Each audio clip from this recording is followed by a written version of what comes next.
Hi friends मु शुभस्मिता स्वागत करुच्ची आपण मानक शुभस्मितास किचन को। आज मु पुणी एक नुआ रेसिपी नहीं आसी जाइछि। पार्वण ऋतु रे पार्वण छतु तरकारी। एई छतुटी को पार्वण छतु कहते कहीं यह पार्वण ऋतु रे आसी थाए। किछि लोक याकू भूतिया छतु मध्य कहते कना ओडिया कैलेंडर रे एटा भूत मास चलछि।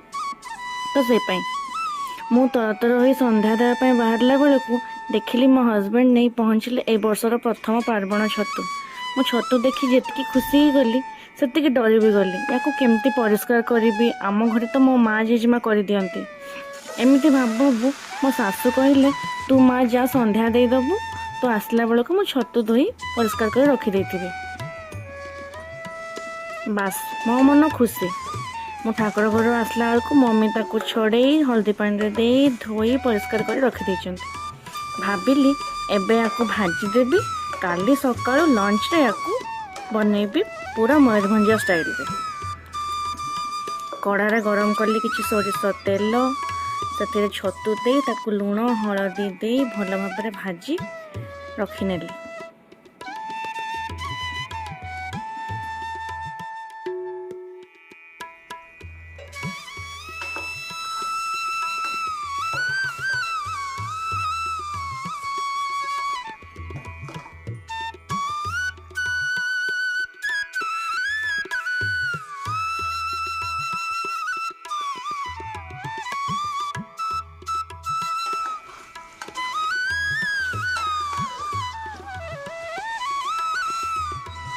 टिके देखंतु तो छतुर रंग केमती पूरा चेंज हो गलानी।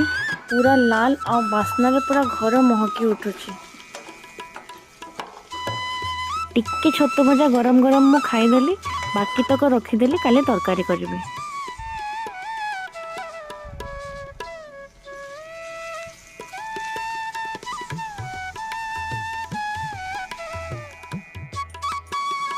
एबे सकाळु सकाळु तरकारी पाई जहाँ सब पनीपरिया दरकार ताको सजेई मु धरी चलली किचन।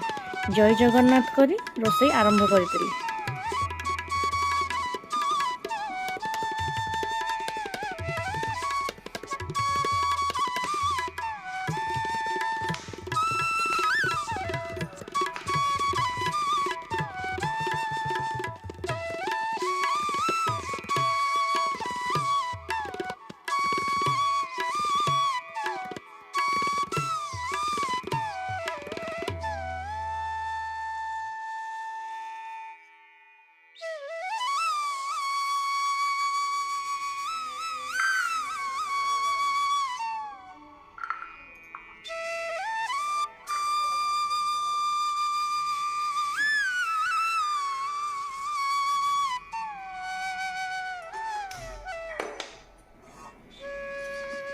कढ़ारे गरम कली एबे किछि सोरिष तेल रे देली अल्प किछि चीनी रो रंग उठी गला परे पियाज रसुण अदा तेजपत्र जीरार एक बटा मसला प्रस्तुत करी सेथिरे देदेली। मसला को टिके समय भाजिला परे सेथिरे देली हळदी लंका गुंड लुण आ ताको बेस किछि समय कषिबी।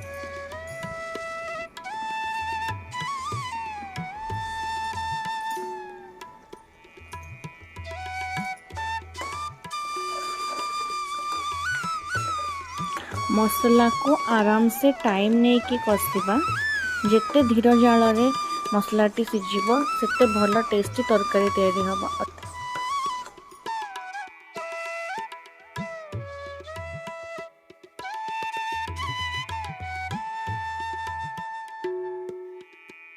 जेतेबेले मसलार कंचा स्मेल चली जीवो सेतेबेले मसलार गोटे बहुत बढ़िया स्मेल आसीबो।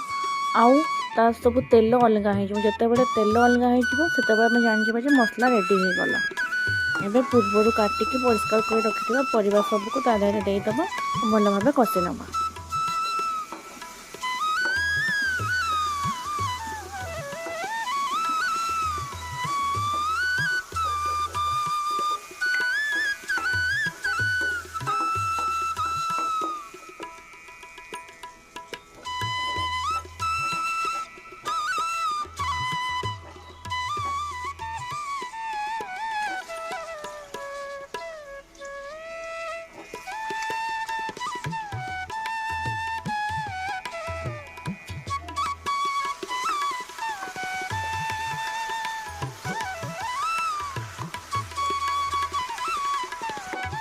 ପରିବାରେ ଟିକିଏ ବି ପାଣି ନ ଦେଇକି ତାକୁ କଷିବା, କାହିଁକିନା ପରିବାରେ ହିଁ ବହୁତ ପାଣି ବାହାରିବ।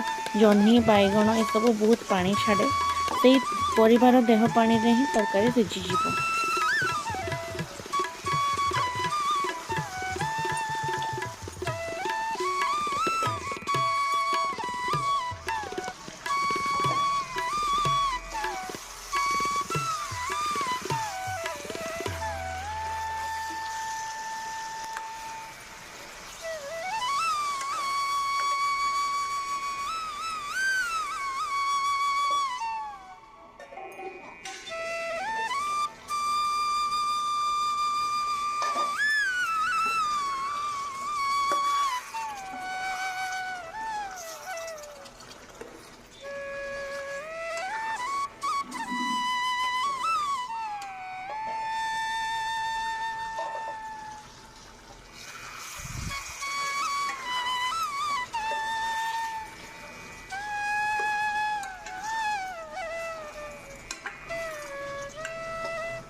ପରିବାର ଦେହ ପାଣି ମରି ଆସିଲା ବେଳକୁ ସେସବୁ ପରିବା ବି ପୁରା ଭଲ ଭାବେ ସିଝି ଯାଇଥିବ। ଏବେ ଭାଜିକି ରଖିଥିବା ଛତୁକୁ ତା ଦେହରେ ଦେଇଦେଇଛି।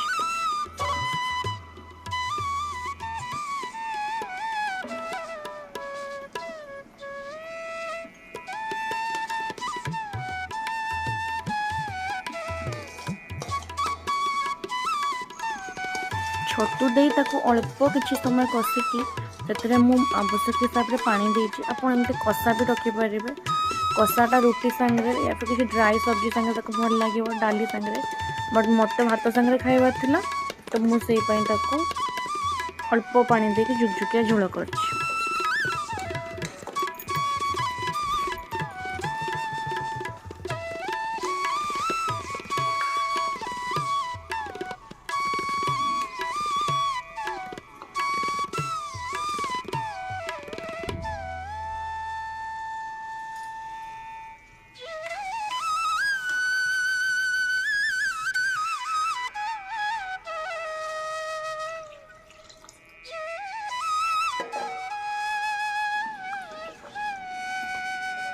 ପାଣି ଦେଲା ପରେ ତରକାରୀକୁ ଆଉ 5ରୁ 7 ମିନିଟ୍ ପର୍ଯ୍ୟନ୍ତ ଢାଙ୍କା ଦେଇ ଷ୍ଟିମ୍ କରିବା।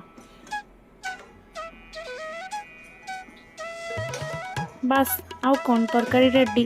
ଆଗ ମୋ ମମି ପାପିକୁ ବାଢ଼ିଦେଲି, ସେମାନେ ଖାଇ କହିଲେ କି ତରକାରୀ ଟେଷ୍ଟି ହେଇଛି। ମୋ ମନ ଖୁସି।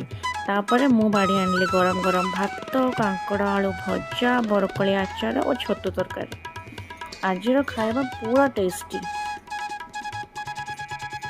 ମୁଁ ତ ଏଇ ସିଜନରେ ମୋର ଫେଭରେଟ୍ ପାର୍ବଣ ଛତୁ ଖାଇଦେଲି। ଆପଣମାନେ ବି ଏଇ ସିଜନରେ ଥରେ ମାତ୍ର ଏଇ ରେସିପିରେ ତରକାରୀ ତିଆରି କରି ଦେଖନ୍ତୁ ଓ ଆପଣମାନଙ୍କୁ କେମିତି ଲାଗିଲା ମୋତେ କମେଣ୍ଟ ମାଧ୍ୟମରେ ନିଶ୍ଚୟ ଜଣାନ୍ତୁ। ମୁଁ ଚାଲିଲି ଖାଇବାକୁ, ଆପଣମାନେ ବି ବନାନ୍ତୁ, ଖାଆନ୍ତୁ। ଆପଣମାନଙ୍କୁ ଯଦି এই ରେସିପିଟି ଭଲ ଲାଗିଲା ତାହେଲେ ଦୟାକରି ମୋ ଚ୍ୟାନେଲକୁ ସବସ୍କ୍ରାଇବ୍ କରିବେ ଓ ଭିଡ଼ିଓଟିକୁ ଲାଇକ୍ କରିଦେବେ, ଟିକେ ସେୟାର ମଧ୍ୟ କରିଦେବେ। ରହିଲି, ଦେଖା ହେବ ଆଉ ଏକ ଭିଡ଼ିଓରେ। ଜୟ ଜଗନ୍ନାଥ, ବାଏ।